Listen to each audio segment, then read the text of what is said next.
Hello. This is Trevor and Sean, sports podcast to be named later. As you're listening to it, we're going to bring you sports podcast. The goal is every week tackling the top issues in sports and whatever else piques our interest in the sports world, and we'll bring you our colorful analysis and wonderful insight. I'm Trevor Mater. Joining me is Sean Nino. Sean, how you doing today? A lot going on.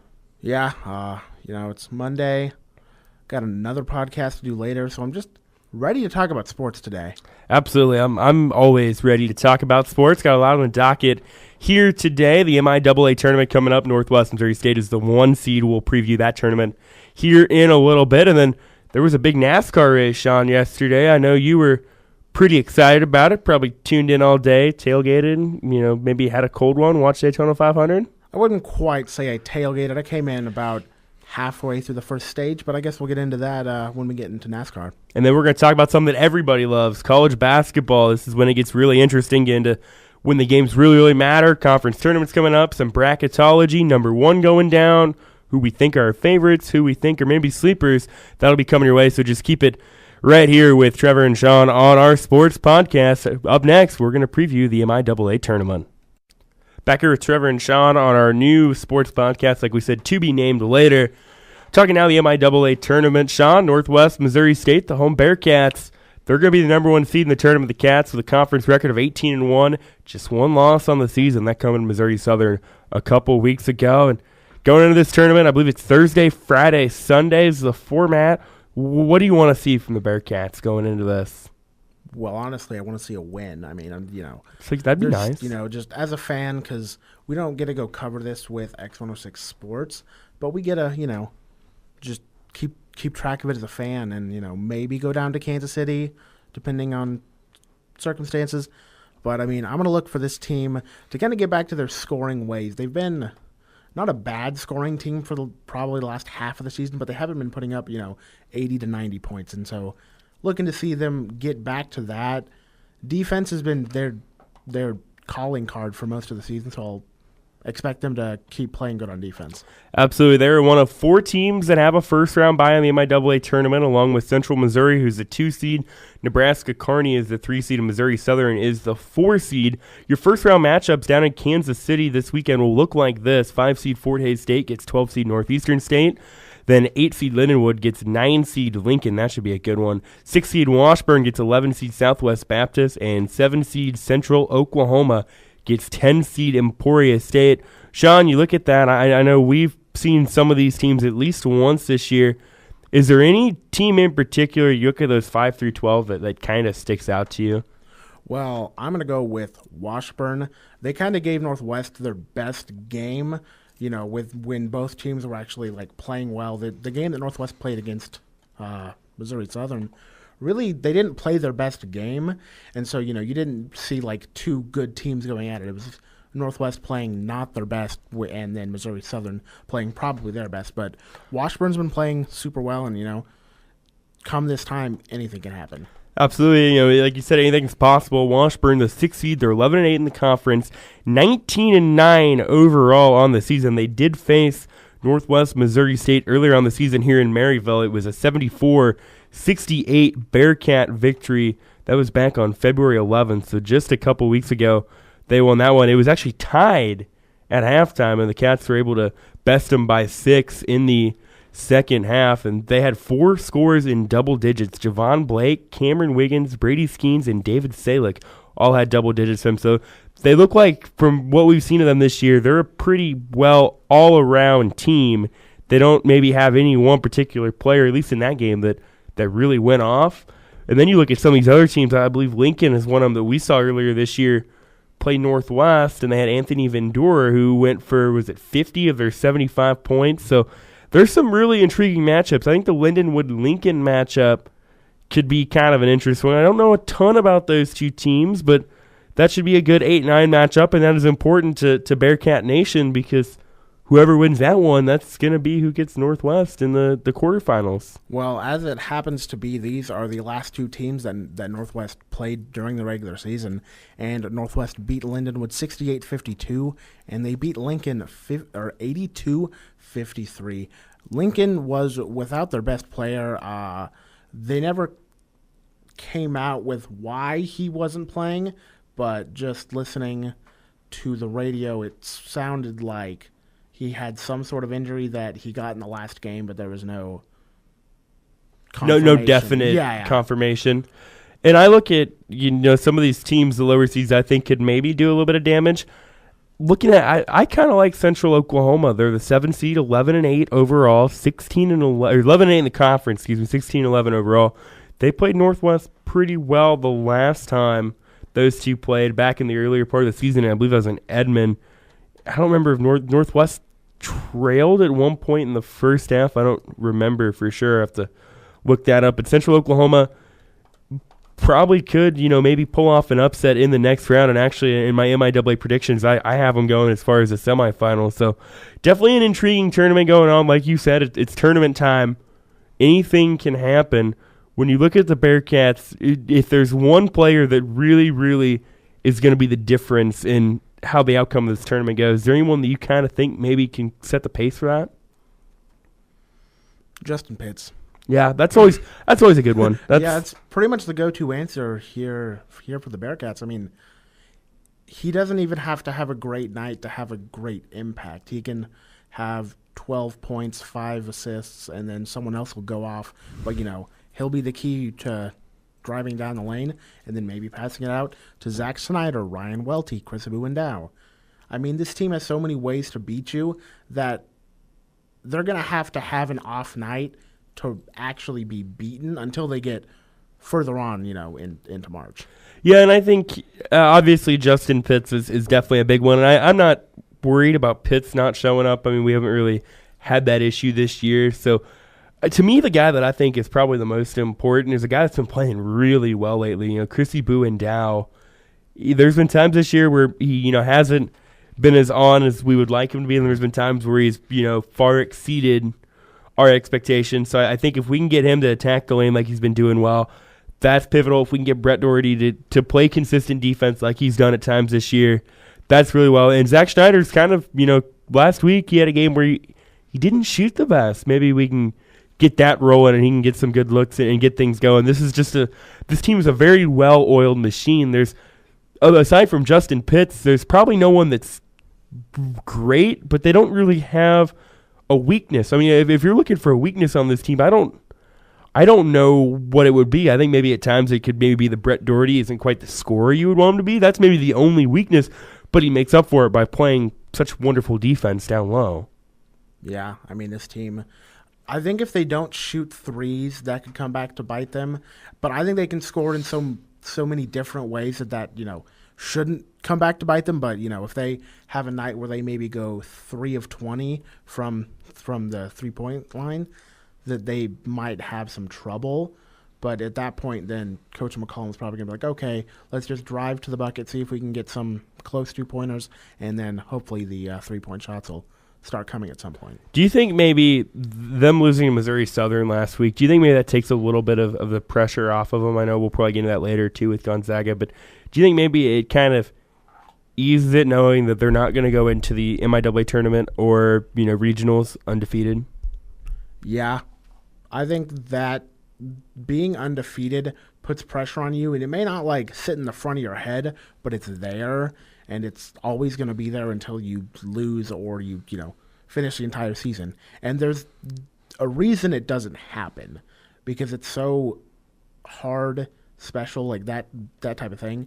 And this team, I don't think they really cared. I think they just wanted to go out, have fun, and then win the game. But having an undefeated season, I don't think was up there. I think they want to win the MIAA championship, which they've done. They want to go win the MIAA tournament championship, and then they want to go win the national championship. Yeah, and I think at the end of the year, if they end up hoisting the trophy, and I believe it's Sioux Falls this year, if they end up hoisting the trophy there, I'm sure Ben McCollum will be totally fine with the fact that they had one blemish on their resume with the loss to Missouri Southern. And that brings me to my next mentioning here is, assuming that Missouri Southern can get by Fort Hays State, who will more than likely beat Northeastern State, that sets up for a rematch in the semifinals. I mean, what does Northwest have to do differently there? I mean, they have to shoot better, play better defense. They just have to have better focus as well. They, they weren't quite as focused as they should have been. But I mean, it's hard for me as a fan to be like, oh yeah, go out there and be focused. Because I mean, even when I'm personally in class and just even working sometimes, I can lose focus, so I can't put it to me to be like, okay, you have to be focused for the next 4 hours. That's it. Like all you can think about is basketball. Go. Yeah, absolutely. And I, have kind of jotted out some predictions here for the MIAA tournament. And I haven't probably been up to date on the rest of the MIAA as I should be. But here's what I have, and it's also worth noting there were 2 teams that do not qualify for the MIAA tournament, those being Missouri Western and Pittsburgh State this year. But the first round, I got Fort Hays over Northeastern State. I just think there's too much of a discrepancy there between the two. I was kind of back and forth on this one. I haven't seen your team play this year, but I went Central Oklahoma over Emporia State. And what I think is the best matchup in the MIAA tournament, Lindenwood and Lincoln, the 8-9 matchup. Those are always toss-ups. So I'm going to take Lindenwood in that one, and then Washburn over Southwest Baptist. We've seen Washburn give Northwest some fits this year. It's a pretty good team they got there. So I'm going to take the Ichabods in that one. Going on to the quarterfinals, that means Northwest would get Lindenwood. I don't see any reason why they couldn't, make hay of them again. And then Most Southern over Fort Hays. That would set up a rematch like we talked about. Then I went a little bit of an upset. I went Central Oklahoma over Central Missouri. Those 2 teams met earlier in the year, and Central Oklahoma won by 8. So it wouldn't maybe be quite as much of an upset as we think. But Nebraska Kearney over Washburn. I saw UNK this year. I did that game. I was really impressed with them. They got Kyle Jewell and Trey Lansman, both from Iowa natives that play really well. Lansman kind of a taller 6'7" guy, good at attacking the paint. Jewell isn't afraid to pull up and shoot. So, I like them. And then you get to the semifinals. I think Northwest gets payback over Most Southern. I think UNK is just a tad bit better than Central Oklahoma. And, of course, in the finals, I think the Bearcats win it all. I mean, you got to put together 3 good games to get there, but I think they've shown this year that they're more than capable of putting together a string of good games. I'm pretty similar with most of my games. For the first round, I have Lincoln over Lindenwood. I think Lincoln, if they get back Verdure, they're a different team because they lost by 29 against Northwest. Yeah, 82-53 without them. I mean, that's huge. Yeah, and it was a 5-point game there just a few weeks ago when he did drop 50. So that's kind of the difference. They don't really have that guy that can step up. So if he's healthy, then I think they win. If he's not, then I would take Lindenwood. For the rest of the first round games, pretty much the same. I'm going to take Northwest Missouri because, well, they're Northwest Missouri, and I don't see them losing. The next one, going to take Missouri Southern as well. They're just playing really well right now, and honestly haven't seen enough about Fort Hays to be able to justify moving them on. Next, we have Central Oklahoma and Central Missouri. I'm going to go with Central Missouri again because I've watched them more than I have Central Oklahoma. And the final game, which is one that I'm going to pick a lot different from you, is I have Washburn over Nebraska Kearney. It's a little bit of an upset, 6-3. It's not the most outrageous thing. It's not like if Northeastern beats Fort Hays and just runs the table. That'd be the most upset thing you that could would pick, be huge, but I don't see it happening. But so then your semifinals, then you got Northwest, Most Southern, Central Missouri, and Washburn. Well, what about from there? Well, I hope Northwest wins, having been beaten by 17 on the road against Missouri Southern. I think this team's going to have a chip on their shoulder that they really haven't had since Augustana at the very beginning of the year. And I think they're going to go out and win probably by 10 or 15. They're going to be super focused. And then after that, I think Washburn's going to kind of ride this streak of, playing well in the second half of the season, and they're going to come out, make it to the make it to the finals. And then I think Northwest is going to win because I just think they're a better team, and it's, I think they're too deep. I mean, you got guys even that come off the bench like Welty, and I know Kurth was out. Was he out Saturday? I know he was out Thursday. He was out Thursday and Saturday. I think it's a bit of an Achilles, I believe, is what I heard. But you got Kurth and you got Welty, and then a guy that I like coming off the bench is Grant Graham. So I mean, they got guys that can come off the bench and play really well. I think they're just a little bit too deep for the rest of the teams, but it should be exciting. Thursday, Friday, Sunday is the format for that, and that is. Sure, it's Thursday, Saturday, Thursday, Saturday, Sunday. Yeah, because it's a weird way that they have it skipping a day, and it's the same way for the women's that it's a bit weird But yeah, it is a little weird. But Thursday, Saturday, Sunday is what Sean is telling me, and that's in Kansas City at Municipal Auditorium.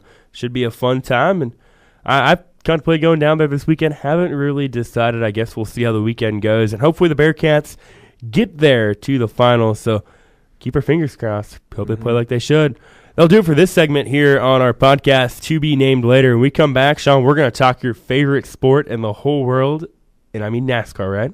Mm-hmm. Okay, we're going to recap the Daytona 500, maybe look a little bit ahead to next week and the rest of the season here with Trevor and Sean. No, I think this might be Kurt Busch's day. Looks like he's going to come home a winner. Kurt Busch has been the bridesmaid in the Daytona 500. Here they come off turn 4 for the final time. From Las Vegas, the 2004 champion of the series, Kurt Busch, for Gene Haas and Tony Stewart, wins the Daytona 500. That was Mike Joy, Darrell Waltrip, and Jeff Gordon of Fox Sports on the call for the end of the Daytona 500. DW was excited, and Sean, I'm sure you were too when Kurt Busch took the checkered flag. What'd you think? It was very exciting for me because Trevor is hyping me up to be this great NASCAR fan. I'm not actually this super in-depth NASCAR fan, but I do enjoy Rex, which is kind of contrary. You had the right race if you enjoyed Rex. You should have watched the whole weekend because that's what it was. It was one giant wreck. I kind of forgot that NASCAR, racing has the 3-day setup because, I haven't watched a lot. I would tune in every occasional Sunday, see who wins, but, pretty much check in at the end because that's really all I care about. So this is probably the first race that I've watched for 80 to 90% of the race in a long time. NASCAR is my guilty pleasure. It has been for my whole life, and I try to watch every race that my schedule permits me to. I mean, unless work or something else comes along, I watch it, and I've watched a lot less the older I get because I'm busier, but it is my guilty pleasure. I enjoy it. It's a pretty simple sport to follow. The thing I like about NASCAR is you don't really have to watch the whole thing, and you can get it. I mean, I can write my theories paper and watch NASCAR or whatever. If I'm watching a baseball game or a football game, I can't. I get too sidetracked. But it was a good weekend in NASCAR. They kicked off the Great American Race and the Granddaddy of them all at Daytona as the Camping World Truck Series ran on Friday night. 18-year-old Kaz Gralla ended up winning the Truck Series race. I know you didn't get the chance to see it, but a little bit of background on Kaz. He was a pole sitter.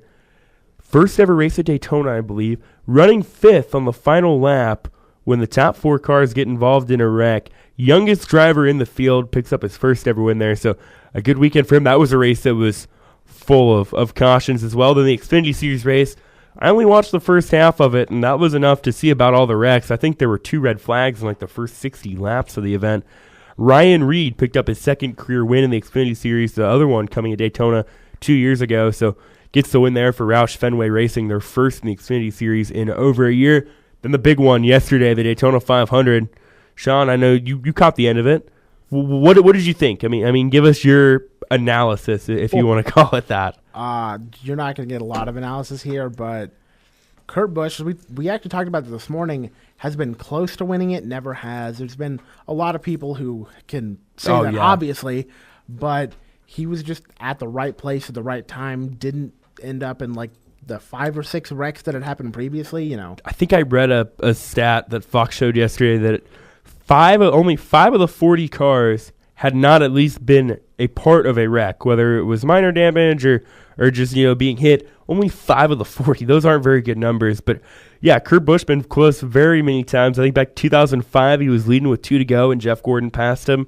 2007, him and his now boss, Tony Stewart, had the 2 fastest cars. They ended up wrecking each other about 50 to go. Was leading a couple years ago when Ryan Newman passed him to win it. They were teammates at the time. Just has never been able to get over that hump. And he's led a lot of laps at Daytona. He only led 1 yesterday, but it was the money lap. And I honestly, I had kind of forgot Kurt Busch was even in the race. You hadn't heard anything about him all day. When I did my preseason NASCAR predictions this week, I didn't have Kurt Busch winning a race or making the playoffs. I mean, so props to him on that, and what a finish it was. There were about 5 guys that were that close to winning it all. Chase Elliott running out of fuel with, I believe it was 2 to go. Martin Truex Jr. was my pick to win it all. He was leading when they came to 2 to go, but He ended up getting caught in the draft and couldn't get any help and dropped back to, I think, like 21st.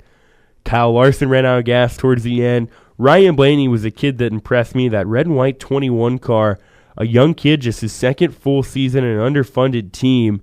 Another lap, and I'm not sure that isn't his. So definitely a great race there and a great story from Kurt Busch, redeeming himself. A guy that's had a lot of demons in the past. He was at Roush Fenway Racing back in 2005. There was an incident where he was charged with suspicion of an OWI, lost his ride there a year after winning the championship, went to Roger Penske, had some problems there, multiple problems to where they got tired of it. Ended up on a smaller team for half a season, was suspended for verbally assaulting a reporter, then kind of redeemed himself. Then a couple years ago, there was kind of a bizarre domestic violence incident between him and his, I think it was his ex-girlfriend at the time, where she tried to claim that he was an assassin, and it was really an interesting story, and NASCAR ended up suspending him for 3 races for it. So it seems like he's on the right track. He was on the right track Sunday as he picked up the win, and he was the only Stewart-Haas racing car to finish. His teammates, Kevin Harvick, Clint Bowyer, and Danica Patrick, all caught up in wrecks during the race. Sean, I know that's your favorite part of NASCAR. What'd you think of all those wrecks? The one that sticks out in my mind was the Jimmy Johnson, I think it was Jamie McMurray. Yep, that one. They were like 3 and 4, so that's why it kind of sticks out in my mind, because Jimmy was just driving along. Jamie kind of tried to make a move, tried to get up in there, and it just made Jimmy go sideways. And you hate to see guys that high up. Wrecks are fun for me because I enjoy it that way, but for the actual racing portion, this is I don't want to see it happen unless there's mechanical failure. But I guess we can get to one of those wrecks here in a little bit. Yeah, absolutely. And it seems like Jimmy is always in a predicament come Daytona. The guy either wins it or he crashes trying. I mean, I can think back to a handful of races that, 2012, he came in as one of the favorites. They come off of turn 1 on lap number 2. He gets clipped by Elliott Sadler and goes head on the wall, and his race is done after lap number 2. Then the next year he turns around and wins it. So Jimmy's had some really strange luck at Daytona. To me, there were a lot of guys that I thought would probably be favorites that found themselves caught up in wrecks. Brad Keselowski was caught up. Kevin Harvick. Kyle Busch was one that, that was one that wasn't a good deal. Matt Kenseth's a guy that's normally really fast at Daytona. He was caught up in a wreck. So definitely it took out a lot of key names. Dale Jr. in his first race back looked pretty fast. I mean, I believe he led towards the end of a segment. He didn't win the segment, but he was leading towards the end part of it. And Danica Patrick, always a big name in NASCAR. She was running pretty well. I think she finished 3rd or 4th in the second segment. Yeah, she was top 10 in both, but then because of the wreck, she finished 30th. Yeah, so 30 between 40. It definitely ended up not being the result she wanted, but a lot of big names taken out. Then there were some guys that I was really impressed with their finishes. One that really stuck out to me was Matt DiBenedetto. This is a guy that didn't even have a full-time ride until a couple weeks ago. He came home in the top 10. Another one that really stuck out to me is finish won't stick out quite as much because he finished towards the middle of the pack. I want to say between the 18 and 22 range. I don't have the results right in front of me, but Cole Witt driving the number 72 car. That was just a one-race gig. Looking at the entry list for next week, he's not even on the entry list, so that was just a one-race thing. They're trying to commit to just restrictor plate tracks. He raced pretty well, was up at 3rd or 4th at one point. Brendan Gaughan, just a one-race deal. He ended up finishing towards the middle of the pack. Did have a spinner on, but he was running up there too. So that's the thing I like about Daytona is you get a lot of guys that probably have no business being up there, get up there and compete, and then you get guys that you think will compete, and for whatever reason they just don't get it done. And that maybe brings me to the next one.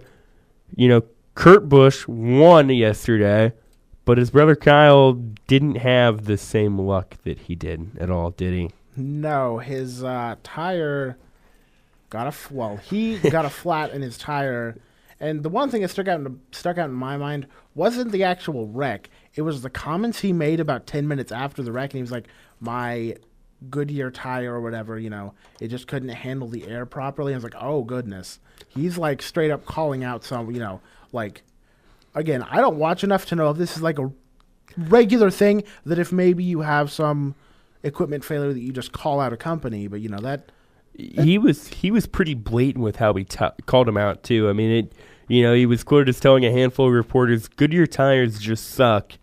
And then when someone asked if it was a tire blow, he said, obviously Goodyear tires aren't very good at holding air, which is funny because he was the only, if I remember correctly, he was the only guy that had a flat tire that wasn't damage induced. So, I mean, maybe his tires weren't that well, but I didn't see any other problems with it. I think, blown tire wasn't a big deal yesterday. And there's always a worry going to Daytona that teams are going to have problems. I can't remember what team it was a year or two ago. They had two guys during practice week blow engines, and they were really concerned there'd be a big dilemma with their engines going into Daytona, and there really wasn't. So, it's just Daytona. It's tricky. It's kind of warm in Florida no matter what time of year.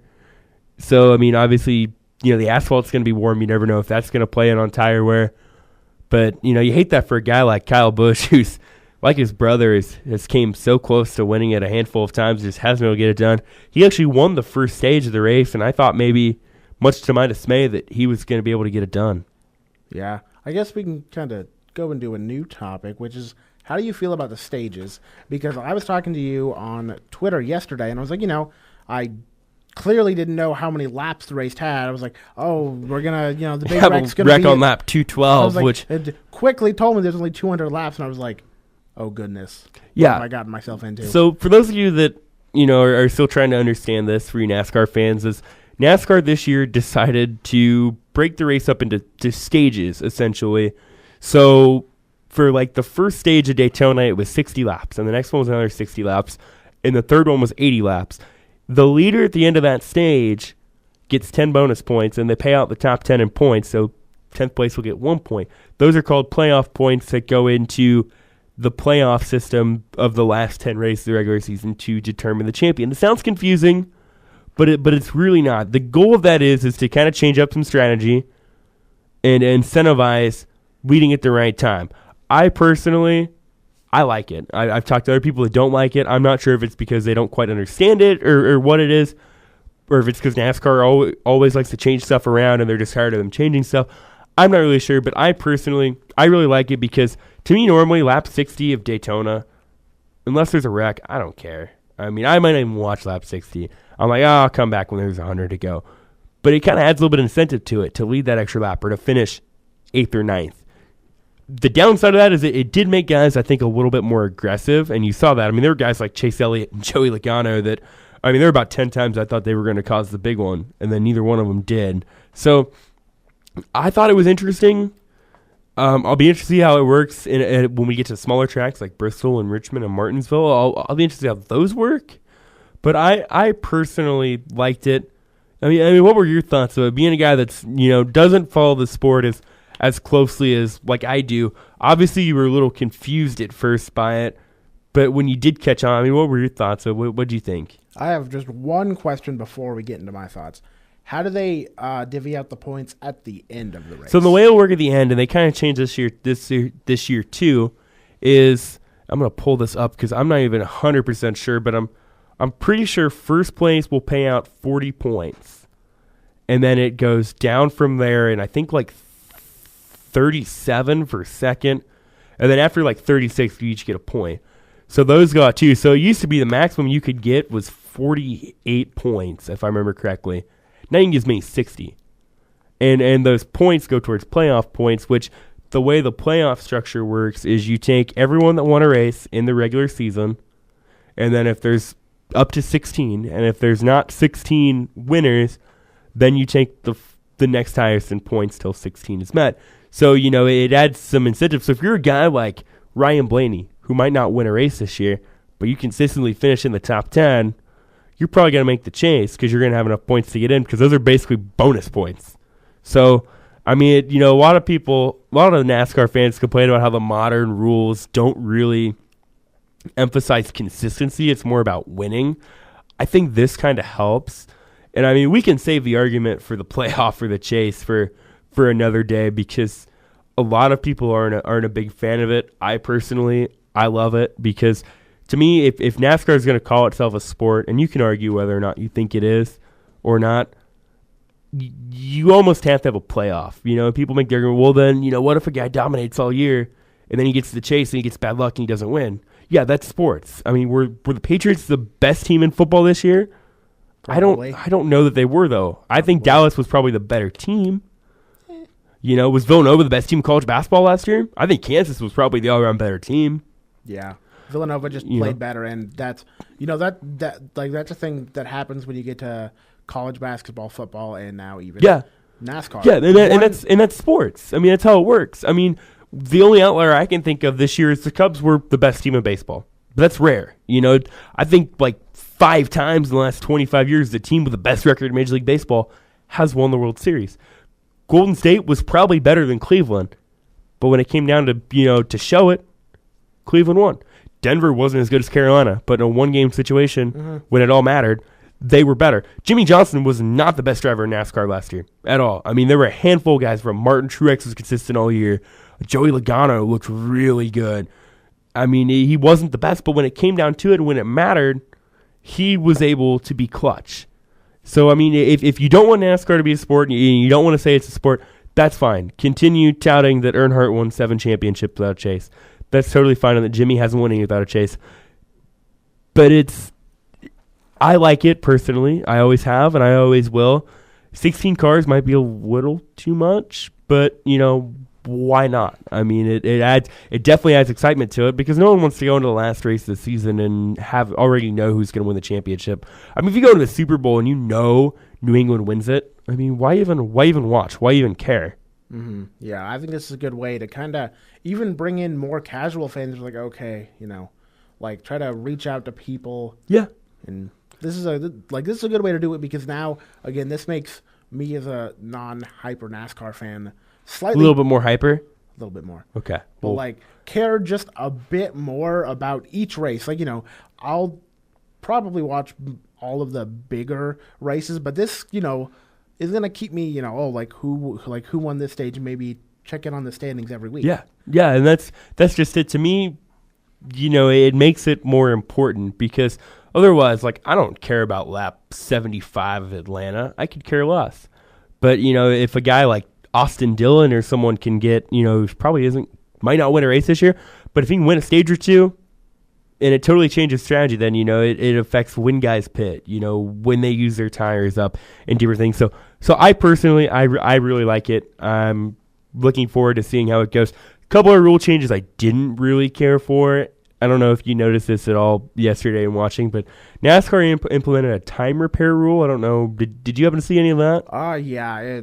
It was some of them where Danica was in the garage, Dale was in the garage. It was kind of that if you don't get out in the 5 minutes that you're out of the race. I don't quite like that, but I understand where they're coming from. Yeah, and the way that used to work is a lot of times, a guy like a Jimmy Johnson might get caught up in a wreck or something, and they would just go to the garage, fix it, try to salvage as many laps as possible and get points. Well, I don't know if I think the new format has a lot to do with it, where NASCAR has now came up with the repair rule. So if you're in a wreck and you go down to the pits, your team has 5 minutes to repair your car. However, the interesting part about it that I don't know if most people understand is if you get your car back up to minimum speed, which is, I don't know, they determine it by track. Yesterday at Daytona, it was 150 miles an hour. So, but then after that, if your car gets back up to speed, you can go back in and repair your car as many times as you want. There's no time limit or anything. The only way that resets is if you're in another wreck. So I like that. I would almost like to see an 8 or 10 minute time repair clock. I almost think 5 minutes isn't enough because you don't even really give your crew much of a time to even devise a plan, and you're on the clock. So I don't know. I mean, if that's the worst thing they do, I can live with it. So it was definitely interesting. It added some intrigue to it. I mean, who would have thought we would spend a better part of 15 minutes talking about NASCAR? I mean, it's been a thing that my entire family watches NASCAR. I've seen the appeal of it, but I've never truly just sat down and watched it, which, isn't like a dig to NASCAR. I still watch most of the chase when it comes down to it. But well, you might want to start because we're going to preview Atlanta next week. Oh, Jesus. No, I don't know about that, but looking ahead to Atlanta next week, though, that's a track that used to be really fun to me. It's kind of, when they moved it to February, it's kind of lost my interest. I won't keep it real long. I like Kevin Harvick. He's been really impressive in Atlanta the last couple of years. I believe he won there 2 years ago, so had a bad week. He normally bounces back pretty well from bad weeks, so I'm going to take Kevin Harvick to win in Atlanta. I'm sure Sean won't even have a pick on that. We're going to go on a limb here. Danica? No, Okay. No, has she won a race? Never. No, see, that's so, Yeah. See that She's getting close a couple times. She actually, I think it was 3-4 years ago in Daytona, she won the pole and was running third in the final lap and got messed up in the draft and finished like 7th. But she's been up there. That's still fine. I mean, Yeah. she's still a great driver, you know. We're going to go with good old Dale Earnhardt Jr. That's really going out on a limb. So, I mean, he had a quote yesterday that even though he got in the wreck, it still felt good to be out there. So, I mean, I don't even know enough about this to, like, say, why he's going to win. But, you know. he's ran decent in Atlanta, but it's tough to say what he'll do coming back. I look for him to be more of a force when we get to a track like Martinsville or Talladega or back to Daytona. But, I mean, I guess we'll see. That's an interesting take on it. So Dale Earnhardt Jr., and knowing Sean's record of picking, it might not be a bad pick. So, I don't know. I guess we'll see. But that'll pretty much sum it up for the NASCAR session of this podcast, to be named later. When we get back, Sean, we're going to talk your real favorite sport, golf. No, I'm just kidding. It's gonna be college basketball. So keep it tuned. Bracketology and some analysis coming your way with Trevor and Sean. Welcome back in on a podcast to be named later. Trevor Mater, Sean Nino here. We've already dissected the MIAA tournament and how we think Northwest is probably the favorite. We looked back at the Daytona 500 and ahead to the NASCAR season. Now, Sean, it's time to talk some college basketball.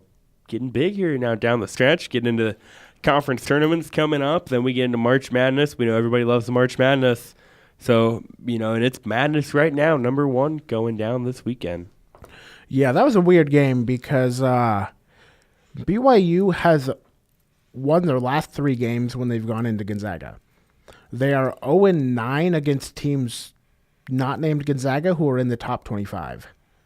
Yeah, that's a very strange statistic. And I was kind of content with the fact I probably thought Gonzaga was going to go into the tournament undefeated, and who knows where they get from there. I personally think they're probably an Elite 8, Sweet 16 team. I think this is a talented Gonzaga team. I don't think this is your typical Gonzaga team like the one they got beat by Wichita State, even though you can argue that Wichita State shouldn't be as seeded as low as they were that year. But, I mean, with Goss and I can't remember his name, Karzanowski, I believe, Przyrzymek Karzanowski, the tall center they have from Poland is pretty good. It's a talented team. So, I mean, they're a really good team, and they've had some good wins this year. Iowa State, Arizona, is there one other I'm drawing a blank on? So am I. I don't remember. But they're a good school, and this kind of brings me into the topic of, we kind of talked about it with the Bearcats, is it good to lose before the postseason, kind of get that undefeated baggage off of your shoulder? I think so. I mean, I don't know, though, for sure, because, even though we talked about this earlier, is they're kind of getting to that point where even if they would have gone undefeated, they're still, even if they go with one loss, if they lose once the tournament, they're done. So, I mean, it's kind of tricky. I think maybe it does, because there's no longer that pressure of having to go undefeated. I mean, because you have that one blunder. Maybe you only play one bad game all year, and that was it. Maybe. Who knows? I mean, we've seen in the past with teams like Kentucky, they made it all the way to the Final Four before they got beat. Wichita State, a couple of years ago, they made it to, is it the second round? Kentucky beat them? I think it was. And there was an Bruce Weber, Illinois team that made it to the finals of the Big Ten Championship and lost to Ohio State. I think St. John's did the same thing way back in the Atlantic 10. So it's happened. I mean, it's definitely something I think they can get over. Florida, if I remember correctly, was one of their championship years. They were deep almost to the SEC tournament, and they got beat. They were like 22-0. So, I mean, it's possible, but, I mean, I guess only time will tell. But my question off of that is, does this affect their seeding at all? I mean, are they still one of the top 4 teams in the country?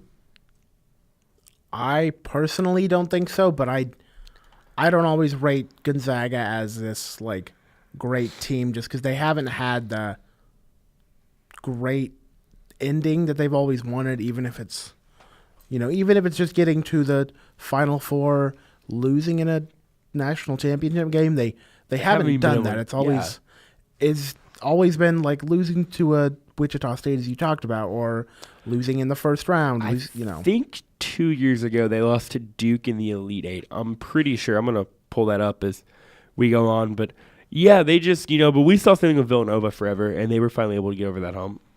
Yeah, Villanova kind of had the same thing that right now Georgetown has. Is you're going to get upset early on, and last year was the first year where we truly saw them get past that, and then they got hot at the right time, and then they went on to win the national championship. Looking at Gonzaga from 2010 to 2014, every single year they were ousted in the round of 32. I'm trying to think if I can remember back to some of those. I know the one to Wichita State when they were a 1 seed, that would have been 2013, I believe.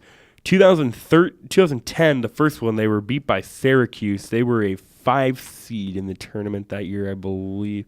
No, they were an 8 seed, if I remember correctly. They were an 8 seed in the tournament and got beat there after beating Florida State in the first round. 2010, they were an 11 seed. They defeated St. John's. Then they lost to BYU in the third round. That was back before BYU played in the West Coast Conference. I believe BYU is still in the Mountain West when that conference was loaded. The next year, they were an at-large bid trying to find their seeding here. That would have been actually the year before they were the 1 seed.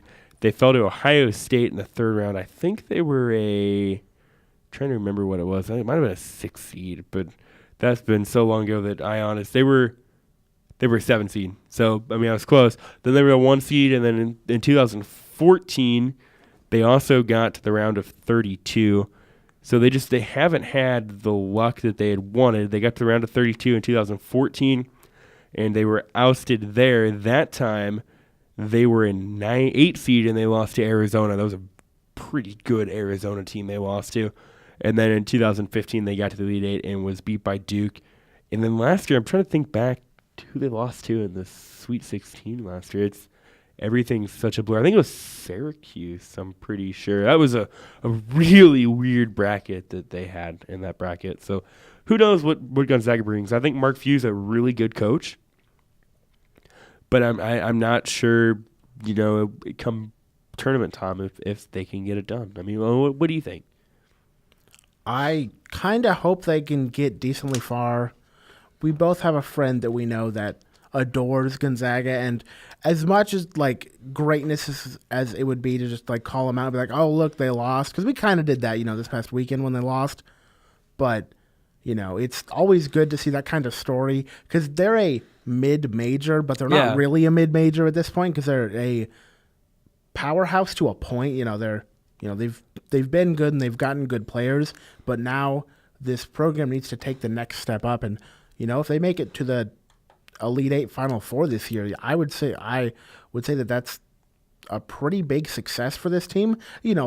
Every team wants to go out and go and win a national title, but if you just get to the Final Four and then possibly take it one step further, that's kind of the steps that you want to see to growing a team into this national powerhouse. Yeah, absolutely. I'm looking. This is Mark Few's 18th season at Gonzaga.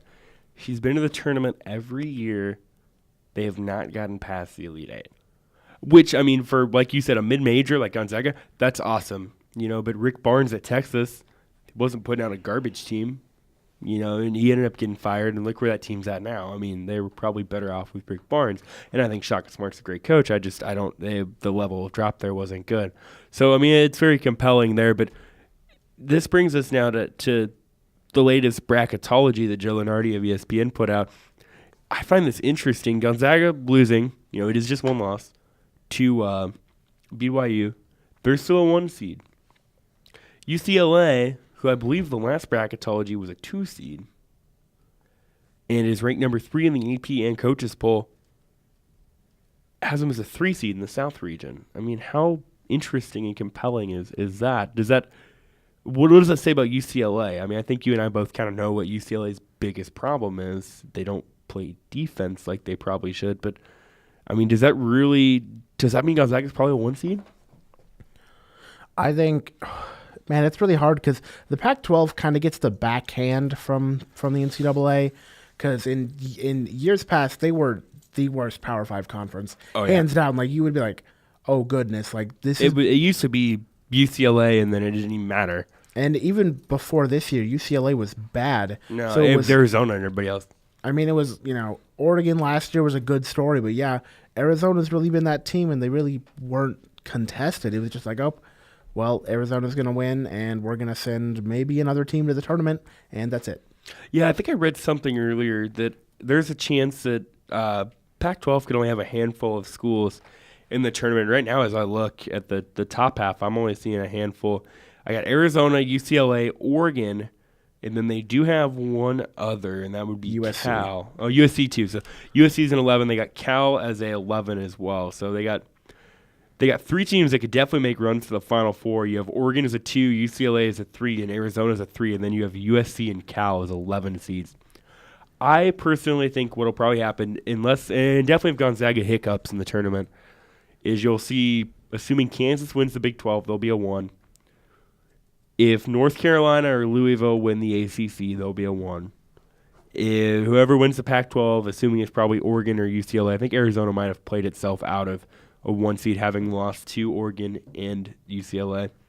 They'll probably be a 1, and then Villanova, if they can make it through the Big East tournament, which has been a problem for them in the past. So, I mean, it'll be interesting. Right now, bracketology has, in the Midwest bracket, Kansas is the 1, Kentucky is the 2, Arizona is the 3, Duke is the 4, and Michigan State is in that bracket too. Isn't that a very interesting bracket right now? I mean, just this is not the bracket that as a Kansas fan, that probably no. I mean, like we've beaten Duke, and Duke's not really. They don't have all their key pieces to play as strong as I think they can. Kentucky, we already beat them. Like hands down, Kansas beat Kentucky when they went into Kentucky's house. But it's March. Everything's different in March. Yeah. So, I mean, if I was a Kansas fan, that bracket they had last year was pretty tough. I mean, yeah. Was it Villanova, Miami, Maryland, UConn, which was a good 9 seed. I actually picked UConn to upset Kansas in that one. Yeah, it's not surprising. It was close till halftime, and then it rolled away from there. Look at the rest of them, though. The East region, not really much better. Villanova, Louisville, Florida, West Virginia, and Virginia are the 4-5. Could you imagine that matchup? How many points would be scored in that one? 35, maybe 40. Maybe just 35 total points. Just press the whole game. Virginia will win 19-16 probably. The West side, not a bad bracket, honestly, for Gonzaga. Miami in the 8 spot scares me for Gonzaga. And that's a good 8 seed. Because Miami's played very well, and the ACC is debatably the best conference right now. It's really hard to say who's the best conference overall because ACC has all the numbers to back it up, but from other rankings, the Big 12 is better. Just from the eye test, I as a Kansas fan would give it to the ACC. Yeah. Like, oh yeah, I mean, it's still, you got some tough ones in that pod. I mean, you have Purdue. I think hasn't played up to its potential this year. I think they can with Swanigan and Haas. I think they could make a run. Florida State, I haven't seen enough of Florida State to really know, but I don't know. There was a quote I saw about the Big Ten that I just want to get your opinion on. It was Seth Greenberg of ESPN, and his quote was, "I don't think that any Big Ten team is going to make it to the Final Four. Maybe not even the Elite Eight." See, and that's normally when that happens, and people say that's when the Big Ten sends like 2 teams. I know back in the late 90s, early 2000s, the Big Ten had 3 of the Final 4 teams. You had Wisconsin, Michigan State, and I can't remember if everyone was I think everyone was Ohio State. And Wisconsin was like a 10 seed, and they made the Final Four and lost to Florida in the Final Four. So, I don't know. I mean, yeah, looking at it, there probably isn't a clear-cut favorite if there's going to be one to make the Final Four. I think if you look at the power conferences, the ACC, the Big 12, the Big 10, the Pac-12, the SEC, and we'll count the Big East, I think if you had to pick one that would most likely not have a Final Four team, I think it's the Big 10. Because the Big East, you could probably see Nova making a run, maybe a Butler. Pac-12, you got UCLA, Arizona, and Oregon. That could all probably make it. Big 12, you got Kansas. SEC, Kentucky. Florida I wouldn't be overly surprised with. ACC, I mean, you could pick a team out of that, and they could, make it. It wouldn't surprise me at all. But that bracket, not bad. Oregon, Maryland, that'd be an interesting, second-round matchup. The South bracket, North Carolina the 1, Baylor the 2, UCLA the 3, Butler the 4, Notre Dame the 5, and then South Carolina a 7 seed. So that'd be an interesting bracket. You could see an all-ACC Sweet 16 matchup there with Notre Dame and North Carolina. You know what team is also in there? Northwestern. Yeah. Let's hope they hold on. They blew like an 8-point lead in the final 2 minutes in their game over the weekend. It was, their fans have been waiting so long to just get into the tournament, not even advance, to play one singular game in this tournament. When was the last time? They've never been in the tournament, have they? No, they hosted the first one, but that's it. But they've never been in it. You look at the according to Joe Lenardi's bracketology come out today, the last 4 in were Seton Hall, Providence, Marquette, and Vanderbilt. So the Big East right now would get in by the skin on their teeth. First 4 out, Georgia Tech, Wake Forest, Rhode Island, and Georgia. Then the next 4 out, Tennessee, TCU, Kansas State, and Houston. TCU had a tough loss this week, and Kansas State just didn't look good against Oklahoma.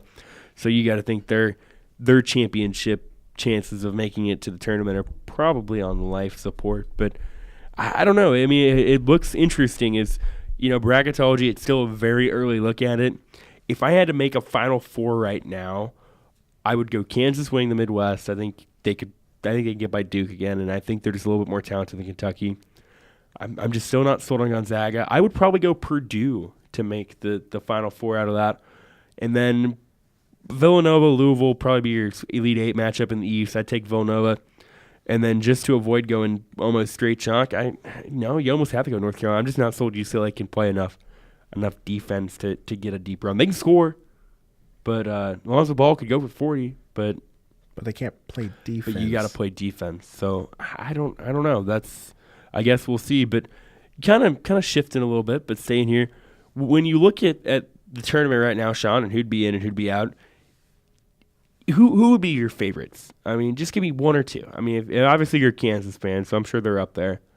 But if you had to go to Vegas with $100, and I'm not condoning this, and it depended on it, who would you throw that 100 on right now? Oh, that's really hard, because if a lot of these teams had played each other, you'd be like, okay, this team matches up well against this team. I mean, I'm going to go with my heart and say Kansas.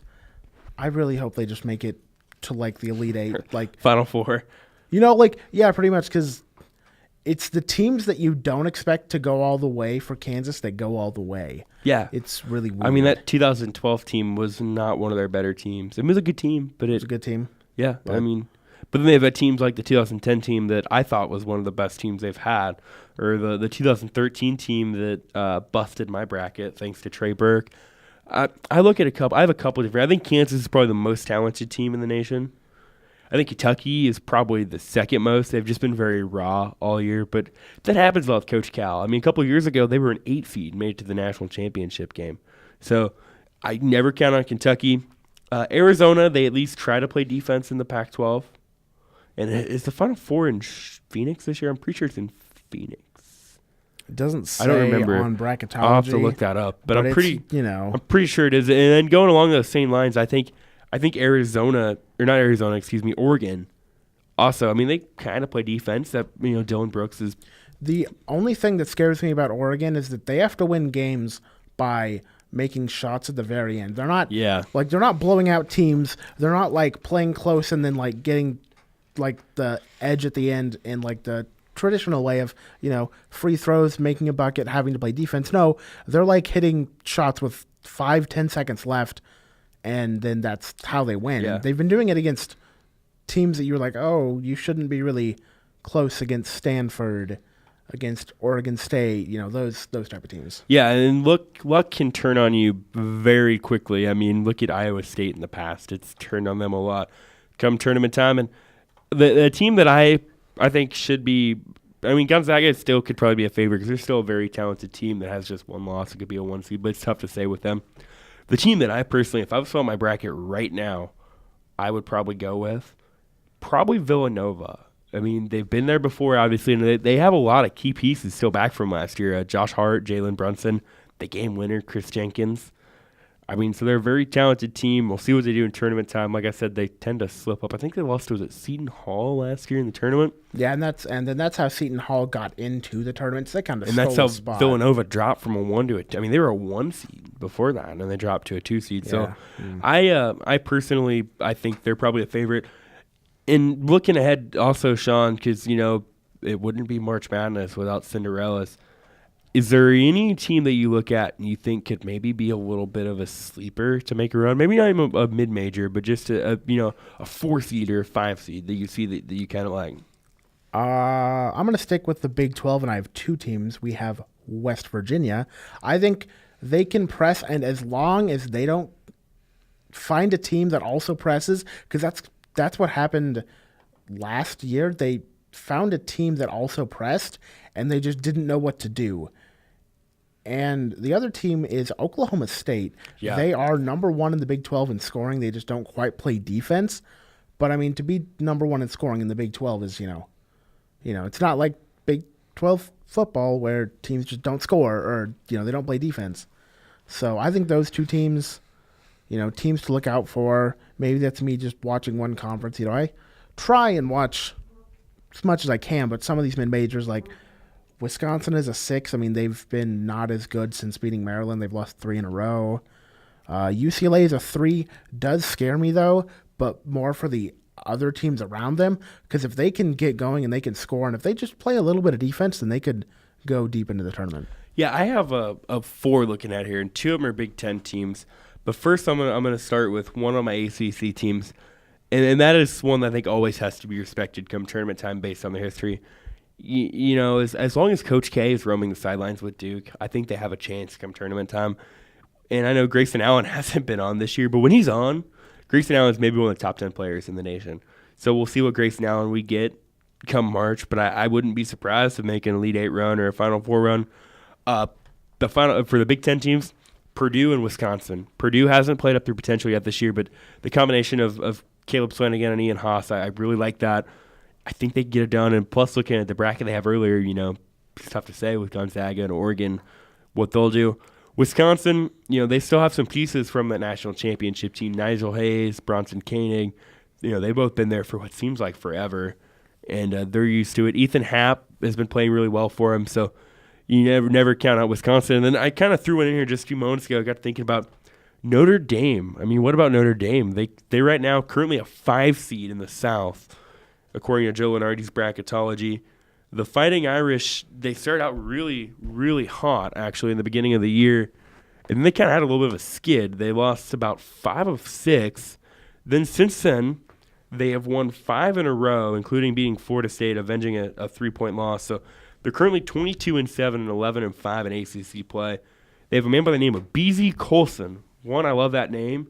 2, he's playing really well, averaging 16 and 10, so darn near a double-double. So definitely, you never know with Notre Dame. They have a handful of scores in double digits, so see what they can do. But you always, can't count on a mid-major, too. I can't think of one to come to mind, maybe a Butler or something like that. But it'll be interesting to see. We're getting close to crunch time. I'm excited. Yeah, this is kind of not the best sports time of the year, because I think once NBA, college basketball start, when it's still the NFL season and baseball is still slightly wrapping up, that's like when that's just the greatest time of the year for me, because I can be like, okay, well, I don't really care about baseball right now, even though it's the World Series. If my team's not in it, okay, I'll go watch some NBA. Oh, well, there's no team that I can root for. I can go watch a replay of the Chiefs. It's pretty simple. Yeah. Oh, that Chiefs game was depressing. I can go watch college basketball or whatever. So, yeah, it's kind of an interesting time of year because, baseball hasn't started yet. The NBA's kind of getting into the heat of stuff if you're an NBA fan. Really, right now at the NFL, all you have is off-season stuff, free agency talks, trade rumors, and we can maybe delve into that some next week. But so really, all you got is if you're an NHL fan, you got the NHL. And if you're a NASCAR fan, you got NASCAR, but college basketball is right in the thick of it. This is when it gets fun. I believe the tournament starts the 16th, so we're a little less than 2 weeks away. How about that? We still have 2 weeks and change left, and it just kind of signals that yes, college basketball is coming to an end, but this is kind of the, after this, baseball starts, and then you just have the grind of baseball. It's 162 games, basically 190 days, so you just maybe we watch can day to day. Maybe we can preview some baseball in the future. How's that sound? Let them get closer to opening day. We're still about 5 weeks away. I think April 12th, 10th, 9th. I don't remember the date. I thought it was March 31st. No, it's not that early. It might be, actually. I think last year when I was at Kaufman, it was April 3rd or 4th. So it might be that early. But I believe, is it Cardinals Cubs kicking off? Because ESPN always wants to have the World Series champion on. So we'll see how that goes. So maybe we can plan on here in the next couple of weeks, throwing together some baseball previews. So. Well, I just looked it up. Monday, April 3rd is opening day. Okay. So I think actually they'll play a Sunday night game, though. I'm pretty sure the Cubs and Cardinals will play. Maybe it'll be a Monday night game. I don't know. But I know ESPN normally likes to start the season off with a game with the returning champion, like last year with Royals Mets. Now I'm going to quickly look up the NCAA basketball championship. That's in Phoenix. I saw that. No, I was trying to look at the date because those dates seem very similar. If it's the first Monday in April, I think the tournament starts on the Monday. I'm pretty sure it'll be that Monday. That'll be a good day of baseball. Yeah, leading opening day right into the national championship. Well, that's like last year. I went to the Royals opening night game on Sunday. Got home late Sunday night, early Monday morning. Went to work Monday afternoon. Got home Monday evening. College basketball national championship. What a game it was. So hopefully that'll bring it to us again this year, and we'll get an exciting tournament. I mean, that was a great tournament last year. Yeah, everything will be better to me if Kansas wins. But if they get to a national title, honestly, if you don't get upset by a bad team, everything's good in my heart. Not because losing will be bad and the team will be done, but then ridicule sets in, and it'll be hard to set my feet in this building if they go out before the Elite Eight. Oh, it'll be awesome. One quick thought before we sign off. I believe they have Oklahoma tonight. Am I right? What do you want to see from going forward? Don't lay an egg against Oklahoma. They're bad. Yeah. They're coming off a game where they beat Kansas State by 30, so I hope they're not secretly hiding some great talent. They're okay, the next Buddy Hield. Kansas senior day, we're gonna ruin it. And then they're without Jordan Woodard too, I believe. Their star player, he tore his ACL in I think it was the Iowa State game. So I mean, they're without him. So hopefully it's a win for the Jayhawks. So I guess we'll see going forward. But good show, Sean. Really good show. Not quite a show, but it's a good podcast. Good podcast, yeah. First one, we came up with this idea a few weeks ago, but school and work gets in the way sometimes. Absolutely. So our plan is to bring you a podcast every Monday and kind of depend on the length, but about an hour here today. So thank you if you've tuned in and listened and, listened through us try to, give our insight on MIAA basketball and NASCAR and now college basketball. We'll be back here next week. Who knows? We'll look ahead to. There's a lot going on in the sports world, even if you don't see it. So stay tuned and thank you for listening. For Sean Nino, I'm Trevor Mader.